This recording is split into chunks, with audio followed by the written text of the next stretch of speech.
In my previous life, the true daughter, who could hear my innermost thoughts, orchestrated the demise of our entire family. Upon my rebirth, I commenced my performance before her. My mother has long since grown weary of that inexpensive silver bracelet. She simply could not find a suitable moment to discard it. In truth, this silver bracelet was a cherished gift from my father to my mother upon the arrival of the true daughter, and she held it in utmost reverence. On father's birthday, let us prepare beef dumplings for him. He adores dumplings filled with beef. In reality, my father is allergic to beef, which is why it has never graced our home. My grandmother detests those stereotypical wealthy young ladies, akin to mass-produced Barbie dolls. Perhaps she should adopt a darker punk aesthetic. In truth, my grandmother's family lineage hails from a long line of officials who place great importance on decorum.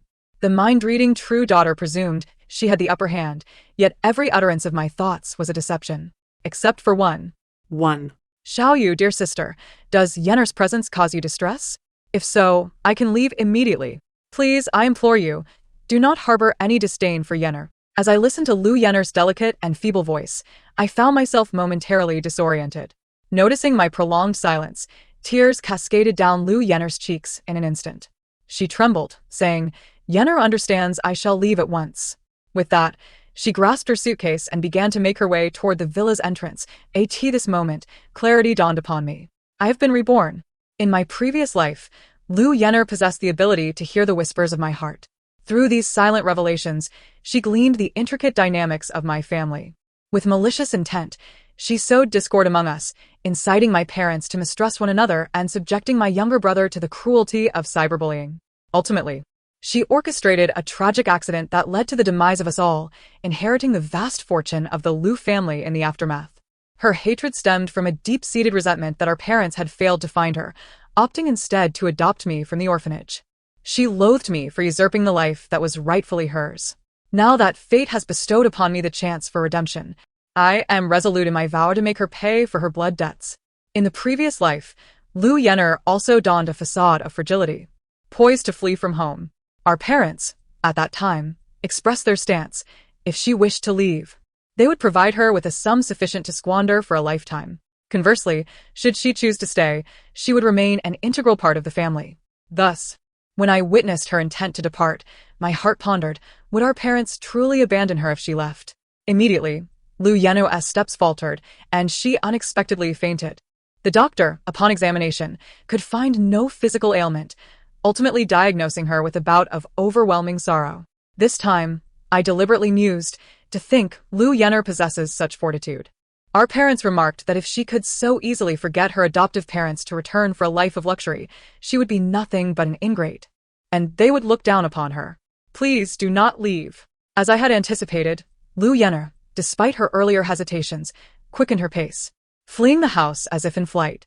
I called out in desperation, "Yenner, this is your home. Your biological parents are here." If our parents truly harbored no feelings for her, it would be disingenuous, for after all, she was their child born through 10 arduous months of pregnancy. However, Lu Yenner regarded us with the disdain reserved for villains. "No, my parents are ordinary people. You are not my family. I seethed internally. What? Lu Yenner is indeed resolute. This is disastrous." My reaction only emboldened her audacity. She slammed the door behind her, hurling her final words, "I will never return." Our mother staggered back, clutching her chest, murmuring, "Could I have been mistaken? Surely that couple is the real culprit behind her abduction." My younger brother, Lu Ting, was born when I was 6. He regarded Lu Yenner as a complete stranger and felt an intense aversion towards her. If that's the case, why bother bringing her back? Is sister not enough for you? You treat her this way. Just moments ago, sister merely welcomed her back, and she retaliated so harshly. If she truly returns, who knows what chaos will ensue in this house? I instantly lowered my gaze, my eyes brimming with unshed tears. Memories of how, in my previous life, Lu Ting stood by my side in defense of me flooded back, only for Lu Yenner to later tarnish his reputation through fabricated videos, leading to his merciless cyberbullying and, ultimately, his tragic decision to end his own life. I grasped Lu Ting's arm, shaking my head resolutely. In this life, I must protect my brother. For I am acutely aware that even if Lu Yenner departs now, it will not be long before she returns to the Lu household. A week later, while dining at home, my father received an unexpected phone call. I could distinctly hear Lu Yenner's voice on the line, pleading, Father, please help me. Save me. Her voice, inherently frail, intensified my father's sense of guilt towards her. My parents hastily set aside their utensils and rushed to the Lu residence. Lu Ting furrowed his brow. Suspicious. What trick is Lu Yenner up to now? Just days ago, she claimed we were not her family. And now, she calls out father so insincerely? Before long, my parents returned with Lu Yenner in tow. Her clothing bore signs of having been torn, her face smeared with dirt, presenting a rather disheveled appearance. Lu Ting, unable to contain his emotions due to his youth, shouted at Lu Yenner, "Did you not say you did not recognize us? What are you doing back here?" Lu Yenner lowered her head, tears streaming down her cheeks as she clutched at our father's shirt, feigning vulnerability. "Father, I told you that sister and brother would not welcome me. I should just leave." My father, incensed, retorted, "Lu Ting, this household is not for you to govern." The once timid Lu Yenner, witnessing our father's defense of her, straightened her posture. Yet, I understood that his concern was merely a reaction to discovering her adoptive parents were in dire straits, having incurred gambling debts that led them to consider pawning her off as a mistress. To claim he loved her dearly would be a gross exaggeration. I deliberately exacerbated her misconceptions about our parents, allowing my thoughts to surface. I never realized our parents cared for Lu Yenner so deeply, treating me and my brother in this manner. It seems there is truly no place for me in this household anymore. Should I begin to curry favor with her from this moment forth? Lu Yenner stood tall, asserting, "After all, I share the blood of the Lu family. I am your sister. Am I not entitled to return to this home? What right do you have to shout at me? I am undeniably your sister. Yet you treat a mere stranger with such regard." Her lengthy tirade starkly contrasted her earlier demeanor of distress, leaving both my brother and our parents in stunned silence, unable to fathom her rapid transformation. Lu Ting, still young, could not bear the sight of our parents siding with Lu Yenner and stormed upstairs in a fit of rage. Our mother sighed, choosing not to pursue the matter further. "Go upstairs and put your belongings back in your room." As I passed my own room, a thought struck me. What if Lu Yenner covets my room? Suddenly, she halted, pointing at the door to my room. "I want to stay here. This is Xiaoyan's room. There are plenty of vacant rooms in the house. Why not choose another?" Lu Yenner regarded me with a provocative gaze. This was always meant to be my room. I forced a smile, strained yet polite. "Mother, it's fine. Let Yenner have this room. I don't mind." My father's gaze towards me was now tinged with added sympathy. Before long, the school term commenced. In my previous life, Lu Yenner was also enrolled in the same prestigious private institution as I. The students there were predominantly affluent. In my past, she had exploited her ability to eavesdrop on my thoughts, learning the preferences of my classmates and friends, inching closer to them to capture their hearts. She even went so far as to provoke the influential bullies in our class under my name, employing every underhanded tactic to incite their disdain for me. She burned me with a cigarette, cut my hair, and reveled as I endured humiliation, ultimately leading to my drowning in the swimming pool. The memory sent a chill down my spine as I sat in my seat, cold sweat trickling down my back. "Hello everyone, my name is Lu Yenner." As I gazed at Lu Yenner on the podium, my thoughts began to drift. News spread swiftly within our circle. Everyone was aware that Lu Yenner was the long-lost true heiress of the Lu family. Speculations about my position began to circulate. Even the notorious school bully, Chen Lan, regarded her with intrigue. Why is Lu Yenner fixated on Chen Lan? Does she wish to sit with her? That cannot happen. Chen Lan is the sole heir of the illustrious Chen family. If they become friends, my own position may become precarious. Though Lu Yenner may not know who Chen Lan is, it is inconceivable that she has not heard of the Chen family's reputation in Jiangcheng. Her eyes instantly sparkled with excitement. "Teacher, I wish to be seated with classmate Chen Lan." The teacher was about to intervene when Chen Lan's lips curled into a lively smile. "Of course, that is no problem at all, Lu classmate." I recognized that this was the glint in Chen Lan's eyes when she regarded her prey. In truth, Chen Lan is quite a guarded individual. In my previous life, we had no interaction whatsoever. However, under Lu Yenner's machinations, I stumbled upon the scene where she confessed to the school heartthrob only to be rejected. At that moment, she wore a similar smile. It was hardly surprising that Lu Yenner, having barely entered the classroom for a few minutes, already knew her name. How could Chen Lan not take notice? Given my experience of being bullied by Chen Lan in my past life, I was acutely aware of her preferences. Heavens! Lu Yenner has quickly become chummy with Chen Lan. Look at that smile on Chen Lan's face. Should I perhaps go to the coffee shop on the second floor after class and buy her a cup of coffee to curry favor? That CAF is her absolute favorite. Ironically, that very CAF was filled with Chunlan's most painful memories. It was there that she confessed to the school heartthrob, only to be met with disdain. At that time, Chunlan had declared fiercely that the next time she saw him, she would strike him once. Yet, in reality, the opposite unfolded. Chunlan remained infatuated with him, even confessing in solitude. I had stumbled upon that confession due to Lu Yenner's designs. As I had anticipated, when class ended, Lu Yenner bolted to the second-floor coffee shop and returned with 2 cups of coffee. I could distinctly feel the gasps of surprise from my classmates. The rich aroma of coffee swiftly permeated the classroom. Classmate Chunlan, would you care for a cup of coffee? Chunlan's eyes flickered with a cold glint as she scrutinized the coffee in her hands. How did you know that this CAF serves my favorite coffee? Lu Yenner blushed with delight, clearly pleased with herself. I found myself cornered in the bathroom by Chunlan. She abruptly seized my clothing. Did you inform that insufferable fool about my affairs? The familiar motion sent my thoughts spiraling back to the past, intensifying my resentment towards her and Lu Yenner. I feigned terror, adopting a sycophantic tone. Indeed, I informed her of your taboos the day before school started, fearing that she might offend you. But I never anticipated. My voice trailed off, growing weaker. Chunlan echoed my words, then murmured to herself. So, she did this on purpose to provoke me? Surely not. Perhaps it was unintentional. Chunlan was not in the mood to entertain my feeble justifications. She shoved me aside. Before departing, she issued a menacing warning. I shall have my fun with her. If you wish to avoid calamity, best not to interfere. I gazed at her retreating figure, unable to suppress a smirk. Chunlan's greatest flaw was her single-mindedness. She could not bear provocation. Lu Yenner, Chunlan, this time around, let us witness your mutual destruction. Time flew swiftly, and before long, it was the day of my parents' wedding anniversary.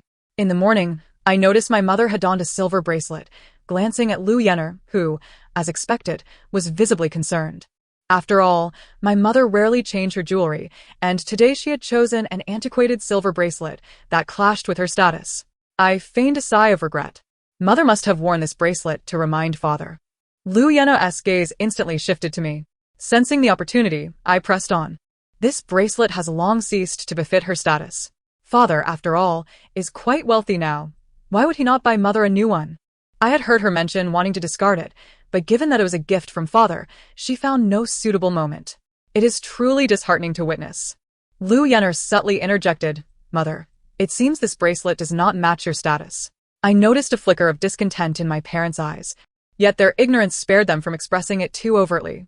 My mother explained calmly, this bracelet was a gift from your father when you were born. He had just started his business and had little money, yet he insisted on buying me this bracelet. It seems like just yesterday that you were born.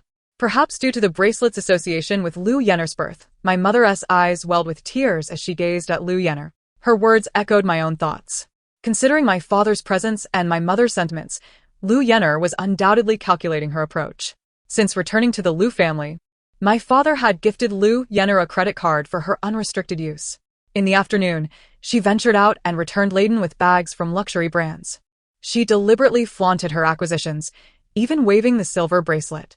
Lu Ting scolded her. What are you doing? That is your mother's bracelet. Unfazit, Lu Yenner provokatively responded. Of course I know. How could this old bracelet ever match mother's status? You all failed to comprehend her sentiments. Her assertions were so emphatic that they caused Lu Ting to question whether he had overreacted. Locking eyes with me, Lu Yenner exuded an air of confidence. I averted my gaze, no longer wishing to see her. I found myself eagerly anticipating what would transpire that evening. Due to social obligations, my parents returned home quite late. As they entered, I heard a piercing scream from my mother's room. Instantly, the villa was illuminated, and all the maids scurried out of the servants' quarters. Reflecting on whether they had made any mistakes, Lu Yenner hastily rushed to my parents' room, her first inquiry being, Mother, did you see the gift I brought you? Instead of the praise she had envisioned, all eyes were fixed on Lu Yenner.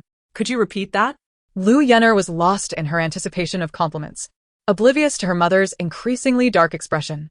She shot me a challenging glance. The bracelet I gifted you is lovely, isn't it? From Cartier, Van Cleef Arpels, Bulgari. Before she could finish, her mother interrupted, So you took my silver bracelet? Realizing something was amiss, Lu Yenner glanced nervously between me and the others. She had intended to sweep the matter under the rug, but her blatant display of the bracelet had made that impossible. That old bracelet is hardly appropriate for you. A slap struck Lu Yenner's face. She stood in disbelief, clutching her swollen cheek, tears brimming in her eyes. But I told you this morning. That bracelet was a gift from your father on the day you were born. Its significance is incomparable. Why would you discard it? Do you have any idea how much it means to me? After her impassioned plea, my mother clutched her heart, gasping for breath. Lu Ting, seizing this rare opportunity to needle Lu Yenner, did not hold back. He gently patted our mother's back while deriding, "Mother, it seems she never took your words to heart. To her, that silver bracelet pales in comparison to these luxury items. Only you remain foolishly kind to her, while she does not regard you as her mother at all." Lu Ting, cease your baseless accusations. Lu Yenner exclaimed, her eyes reddening as she pointed an accusing finger at Lu Ting. This was far from the scenario she had anticipated. Suddenly, as if struck by a thought, her gaze shifted toward me. I realized then that she had begun to harbor suspicions against me. A mere silver bracelet could not entirely shatter her parents' expectations. Thus, I knew I must remain concealed for now. With this thought, I cast a fearful glance towards my mother. How could this be? I distinctly heard her express her disdain for this silver bracelet. How could this happen? Fortunately, I had not yet found the opportune moment to secretly swap my mother's silver bracelet for a new one before Lu Yenner snatched the chance away. Otherwise, it would have been my face receiving the slap now. I feigned a state of dread, patting my chest and letting out a soft sigh. Lu Yenner trembled with rage, tears streaming down her cheeks like pearls. My father, who had remained silent until now, shot a deep look at Lu Yenner. Yenner, You have truly disappointed us. Without granting her a chance to explain, he assisted my mother back into the house. Lu Ting wore a smug expression of triumph. TSK. Serves her right. The performance must be convincing. I deliberately curled my lips into a smile and nudged Lu Ting's arm. All right, perhaps you should refrain from speaking further. Lu Yenner bit her lip, glaring at me with fierce intensity. Lu Jiu, we shall see. How nonsensical, I replied, feigning innocence. Lu Yenner was at a loss for words. After all, in her perception, I was entirely oblivious to her ability to read minds. Everything stemmed from her illicit theft of my inner thoughts.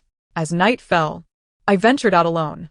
By the time I returned, it was already 5 a.m. The cook was taken aback upon seeing me. "Miss, why are you covered in?"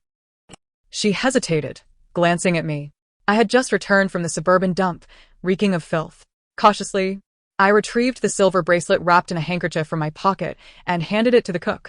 "Please clean this, and once my mother leaves, place it in their room," stating that Yenner found it. "Do not breathe a word about it." The cook, who had watched me grow up, instantly grasped the situation. Tears welled in her eyes. "Miss, why must you do this? It was clearly Yenner who did wrong, yet you still assist her. She has treated you so poorly." The cook's indignation grew, her voice rising. I quickly urged her to be quiet, my expression grave. "This matter is to be handled as I say.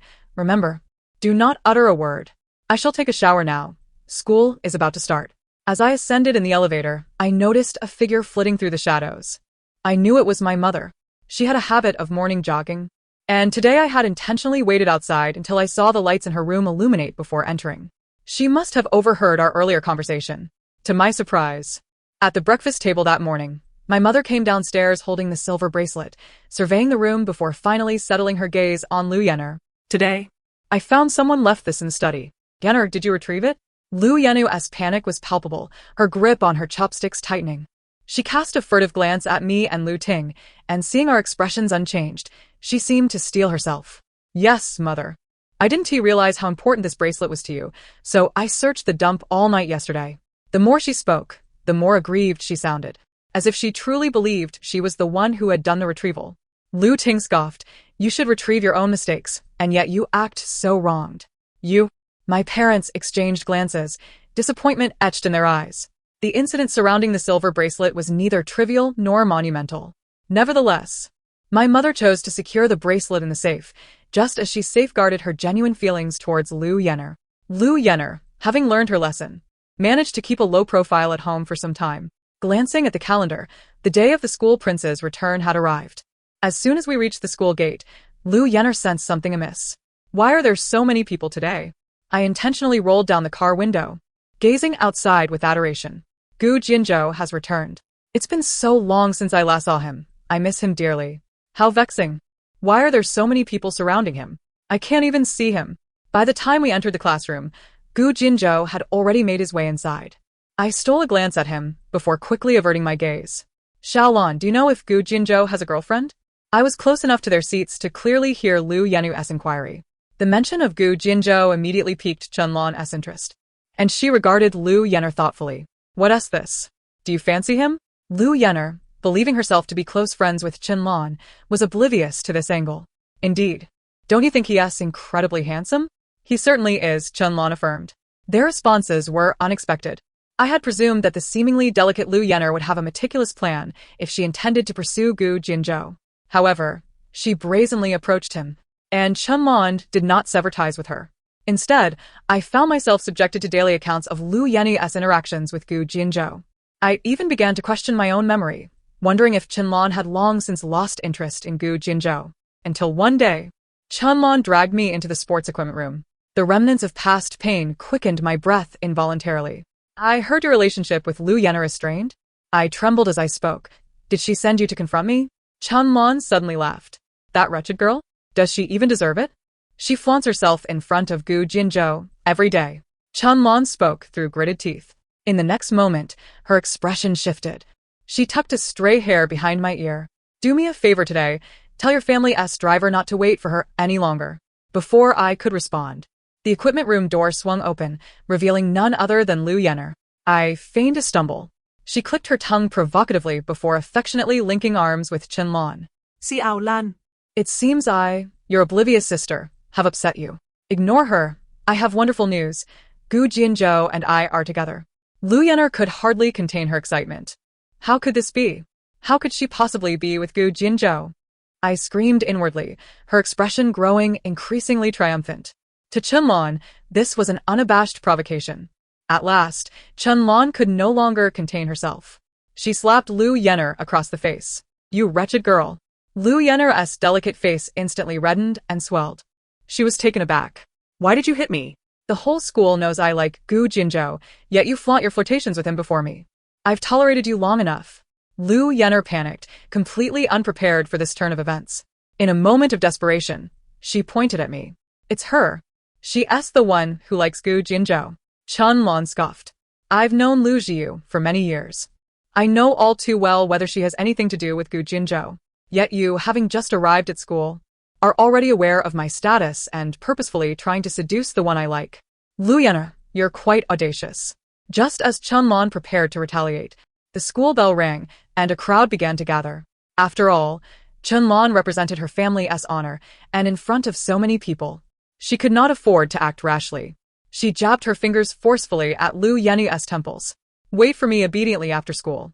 Otherwise, I will make your life a living hell. The crowd gradually dispersed, leaving only Lu Yener and me. As I passed by her, Lu Yener seized my arm. You like Gu Jinzhou, don't you? What nonsense are you talking about? I retorted. Lu Yener bit her lip, knowing that she could never reveal her mind-reading ability.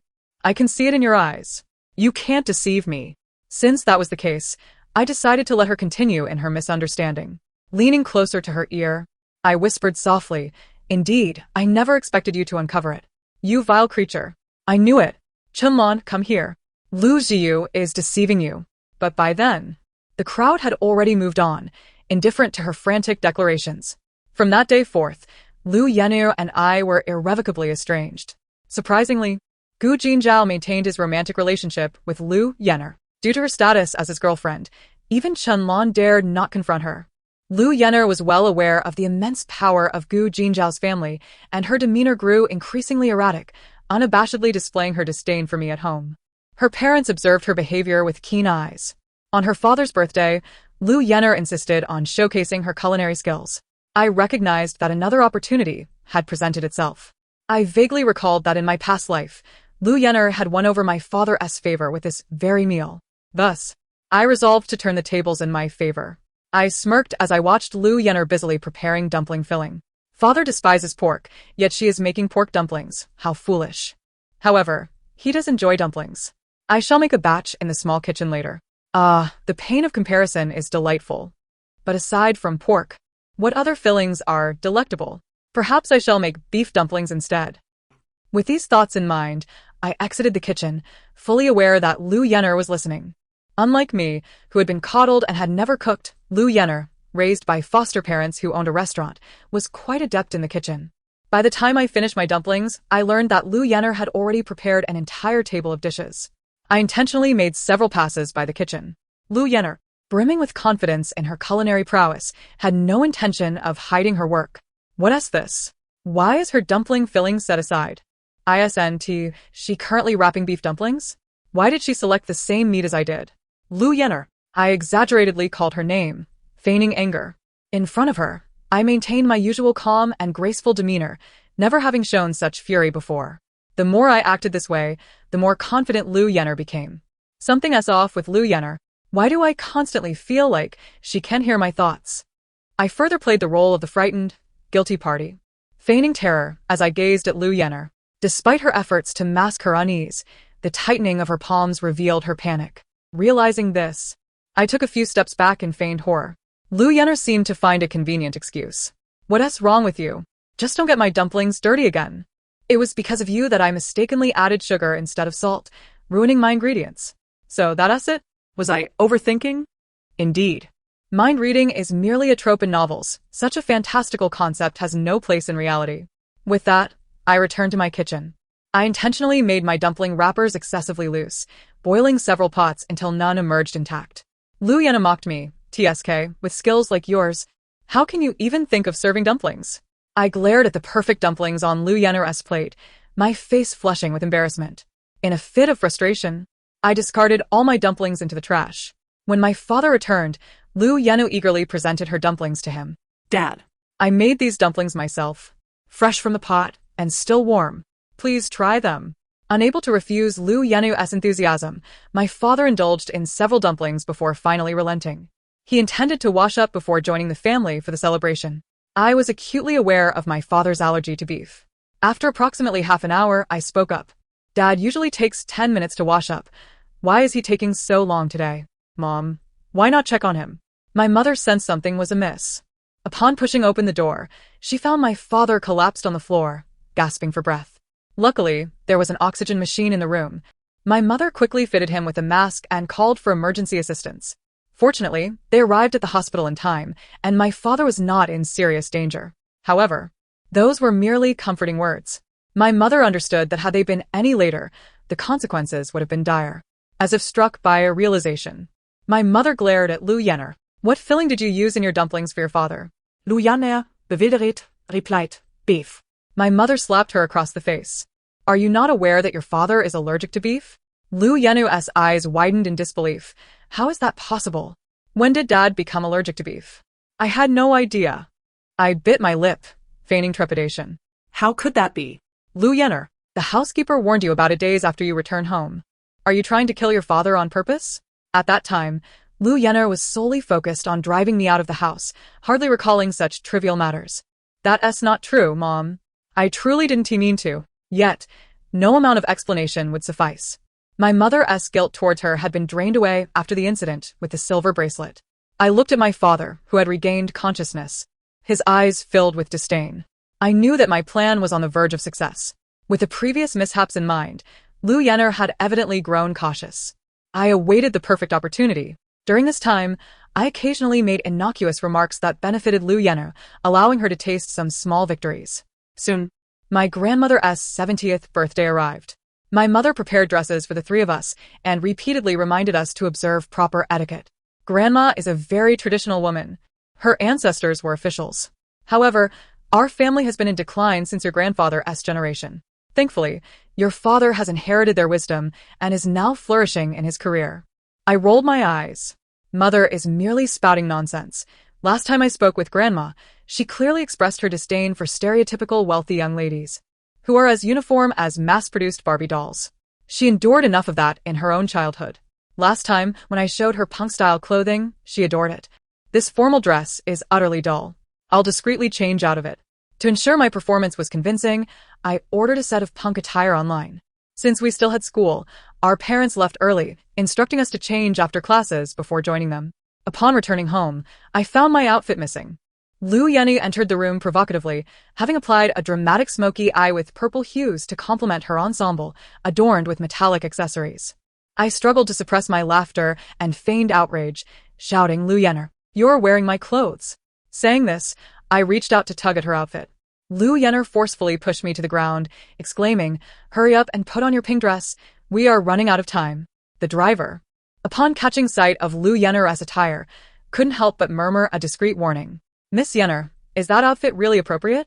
Lu Yenner shot him a fierce glare, retorting, "What business is it of yours?" The driver, fearing for his job, dared not utter another word.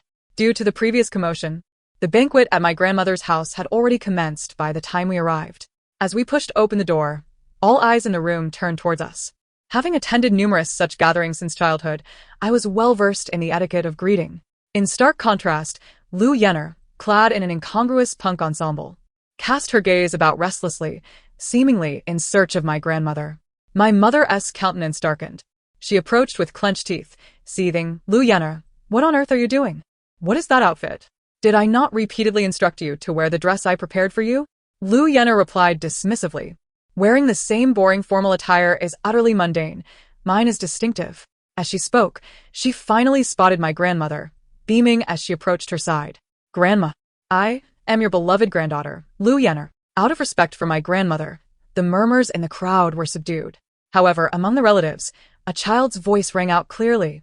"Mom, what is that outfit the sister from the Lu family is wearing?" This was soon followed by a chorus of laughter and commentary from those around us. Lu Yenner retorted, "What do you know? This is fashion." Oblivious to my grandmother's furious expression, Lu Yenner continued her antics. My grandmother, who had always prided herself on her dignity, was taken aback to find herself publicly ridiculed at such an advanced age. Enraged, she gasped for breath and fainted. What was meant to be a celebratory occasion had turned into a calamity. My parents, in a state of panic, called for an ambulance. Lu Ting wore an expression of dismay as he remarked, "Look at what you've done. Our family has endured your chaos for months. Have you not wreaked havoc upon us all?"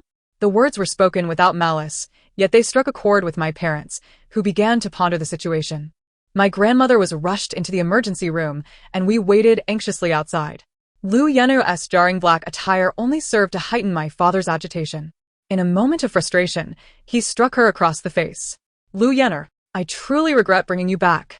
If I could turn back time, I would never acknowledge you as my daughter." Initially, Lu Yenner attempted to defend herself. "Tsk, Lu Yenner, it seems you are finally reaping what you have sown." I ceased to conceal my disdain. After a brief moment of shock, Lu Yenner comprehended the situation. Her gaze, capable of inflicting harm, fixed upon me. I smirked. "Only now do you realize? It is too late." Her eyes reddened as she stormed towards me, shouting, "Lu Ziyu, I will kill you, you wretched girl. I will end your life." Lu Ting would never allow her to lay a finger on me. He swiftly restrained her arm. In pain, Lu Yenner screamed hysterically. My father glared at her, declaring, "Enough. Lu Yenner, if you continue this ruckus, do not blame me for disowning you." Just then, Lu Yenner's phone rang.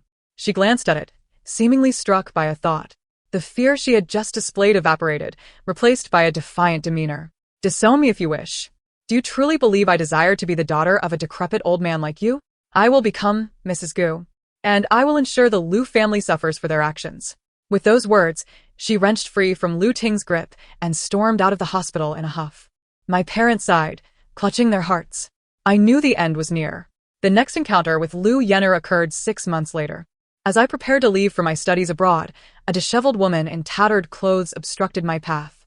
The driver offered her 100 yuan, intending to send her away.